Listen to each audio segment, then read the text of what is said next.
ئێمە وەکو ئەنجومەنی خەلیفانی کۆمەڵ ئیسلامی بە هاوکاری ڕێکخراوی هاواری خێرخوازی لە پرۆژەیەکی گەورە و ناوازەدا ئەمڕۆ هەستاین بە دابینکردنی جلوبەرجی جەژن بۆ زیاتر لە 900 منداڵ لە بێباوکان و کەم دەرامەتان. طبعاً ئەو جۆرە کارانە ئێمە وەکو ئەنجومەنی خەلیفانی کۆمەڵ ئیسلامی سپاس و دەستخۆشی لە ڕێکخراوی هاواری خێرخوازی ئەکەین کە بەو کارە پیرۆزە هەستان بە بۆنەی نزیکبوونەوەی جەژنی قوربانی پیرۆز.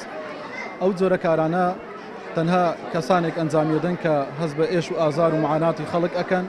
لە ڕاستیدا لە وڵاتێکی وەکو وڵاتی کوردستان کە وڵاتێکە پڕ لە داهاتە، وڵاتێکی دەوڵەمەندە یان ئەتوانین بڵێن لەسەر دەریای نەوتە، بەڵام بەداخەوە دەسەڵاتدارانی کوردستان بێباکن لە بژێوی ژیانی خەڵک و بێباکن لە ئاستی خراپی بژێوی ژیانی خەڵک بە شێوەیەکی گشتی.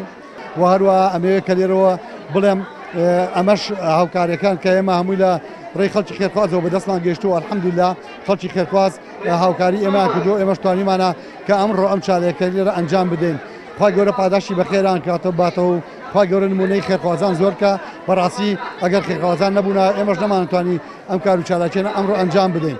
خوا گەورە پاداشی هەموو لای باتەوە و ئێمە زۆر سپاسی هەموو لایەکانەکەن و سپاسی ئێوەش دەکەین کە ئەرکوماندوو بێتێکتان کێشاو کە هاتن بۆ ئەوەی بەسەر ئێمەتان بەسەر کردەوە، هاتن بۆ ئەوەی کەوا ئەم چالاکی ئەمڕۆ ئێمە بگەێنین بە خەڵکی.